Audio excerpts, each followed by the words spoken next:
প্রত্যেকের কাছে আজরাইল আসবে, কারোর বাঁচার মতো ক্ষমতা নাই। সিন্ধুকের মধ্যে পালাইলেও বাঁচতে পারবে না,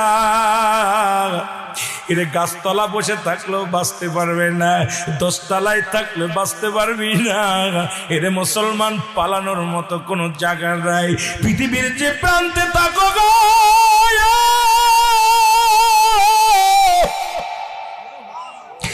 আজরাইল তোমার খুঁজে বাইর করবে, শুধু হুকুমতে দেরি।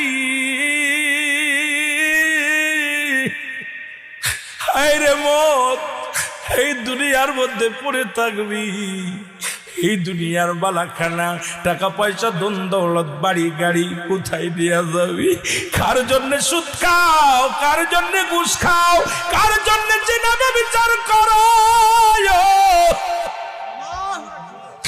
এই দুনিয়ার জিন্দেগি রে, এই দুনিয়ার সম্পদ খাবে লোকে, তোমার দেহখানা খাবে পৌকেরে বান্দা।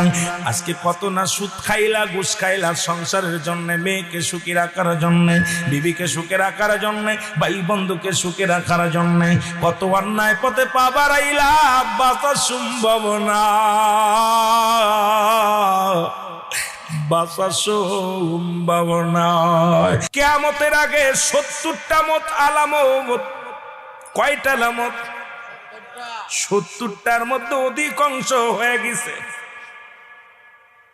মুসলমান শুনে নাও, 70টা আলামতের এখন বর্তমান আর কয়েকটা বাদ আছে। তার মধ্যে ইমাম মেহেদী আলাইহিস সালামের আগমন, ঈসা আলাইহিস সালামের আগমন, খানে দাজ্জালের আগমন, 3টা ভূমিকম্প, একটা হলো পূর্বাঞ্চলে, একটা মধ্য অঞ্চলে, আর একটা পশ্চিম অঞ্চলে।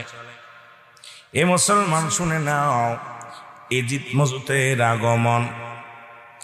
এ মুসলমান, এইরকম একাধিকগুলো রয়েছে। এখন বর্তমান আর 10টা আলামত বাদ আছে রে মুসলমান। ঘাট হবে, নারী জাতি পৃথিবীর মধ্যে রাজত্ব করবে, পুরুষ জাতি যাযাবর হয়ে যাবে, মানুষে মানুষে এমন অবস্থা হয়ে যাবে, মানুষের কুকুরের খাসলাত হয়ে যাবে। নবীজি বলছে, বালহুয়া কিলাব, এই দুনিয়াটা পচা দুর্গন্ধময়ী। মানুষের চরিত্র হবে কুকুরের চরিত্র। কুকুর যেমন মরি পাইলে খুশি হয়, সে জামানার মানুষ